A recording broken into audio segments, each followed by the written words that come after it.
ठाकरे बंधूंच्या एकत्र मोर्चाला अद्याप पोलिसांची परवानगी नाही। मनसे नेत्यांनी मोर्चाच्या नियोजनाची माहिती पोलिसांना सादर केली। कोर्टाच्या नियमांप्रमाणे मोर्चा काढावा, पोलिसांची माहिती। मोर्चासाठी पोलीस आम्हाला जागा सुचवतायत, वेळेची काही अडचण आहे त्यावर आम्ही मार्ग काढू, बाळा नांदगावकरांची प्रतिक्रिया। 5 तारखेचा मोर्चा भव्य, दिव्य आणि विराट होईल। सरकारला हिंदी सक्तीचा निर्णय मागे घ्यावाच लागेल, मनसे नेते नितीन सरदेसाई यांची प्रतिक्रिया। उद्धव ठाकरे आज आझाद मैदानातील आंदोलनाला स्वतः उपस्थित राहतील। उद्धव ठाकरे हिंदी सक्तीच्या विरोधातील होळी साजरी करतील।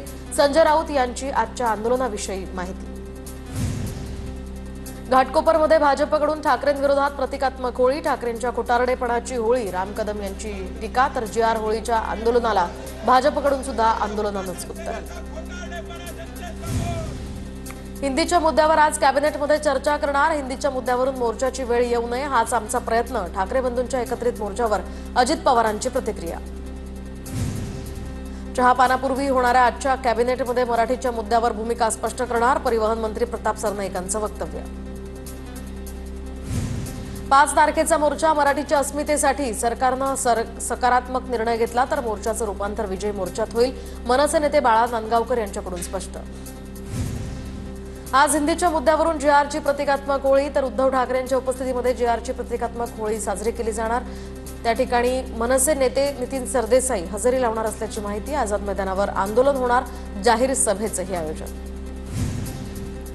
राज आणि उद्धव ठाकरेंनी एकत्र येऊन आंदोलनाचा निर्णय घेतलाय। दोन्ही पक्षांमध्ये उत्तम सुसंवाद, भविष्याची चिंता नाही। राज ठाकरे आणि उद्धव ठाकरेंच्या युतीवर संजय राऊतांचं सूचक विधान। सरकारनं यापूर्वी फसवणूक केली आहे, त्यामुळे हिंदी सक्ती मागे घेतल्याचा खरा जी.आर. निघत नाही तोपर्यंत मागे हटणार नाही, मनसेच्या संदीप देशपांडेंकडून स्पष्टीकरण। ठाकरे मनसे युतीसाठी मागील महिनाभरात हालचालींना वेग, तर वरुण सरदेसाई बाळा नांदगावकर यांच्यामध्ये 2 ते 3 गुप्त भेटी, तर संदीप देशपांडे आणि वरुण सरदेसाई यांच्यामध्ये 4 वेळा सविस्तर चर्चा झाल्याची सूत्रांची माहिती। संजय राऊतांचं एकही भाकीत खरं ठरलेलं नाही, ठाकरेंचा मोर्चा हा उद्याच्या युतीची नांदी असू शकतो, या राऊतांच्या विधानावर उदय सामंतांची प्रतिक्रिया। तर मिंधे गटात गेलेले लोक बालबुद्धीचे, आम्ही उदय सामंतांना भविष्य विचारलेलं नाही, राऊतांचाही पलटवार। मनसे नेते प्रकाश महाजनांनी ठाकरेंच्या शिवसेनेचे नेते चंद्रकांत खैरेंची भेट घेतली। छत्रपती संभाजीनगरमधील खैरे यांच्या निवासस्थानी ही भेट झाली। प्रदेशाध्यक्ष पदासाठी भाजपकडून निवडणूक कार्यक्रम जाहीर, तर उद्या दुपारी 1 ते 4 या वेळेमध्ये प्रदेशाध्यक्ष पदासाठी अर्ज भरला जाणार। उद्या संध्याकाळी 7 ते रात्री 10 वाजेच्या दरम्यान मतदान। मंगळवारी भाजपच्या नव्या प्रदेशाध्यक्ष पदाची घोषणा होणार। साताऱ्यामध्ये हिंदीच्या मुद्द्यावर मनसेकडून स्वाक्षरी मोहीम, मनसेच्या स्वाक्षरी मोहिमेला सातारकरांचा उत्तम प्रतिसाद।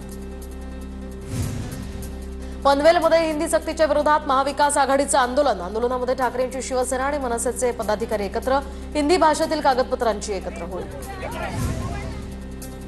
मुंबईतील मोर्चाच्या अनुषंगानं नांदेडमध्ये राज ठाकरे आणि उद्धव ठाकरेंचे एकत्रित फोटो असलेले बॅनर्स, तर मराठीसाठी ठाकरे ब्रँड असा उल्लेख, मुंबईतील मोर्चामध्ये सहभागी होण्याचंही आवाहन।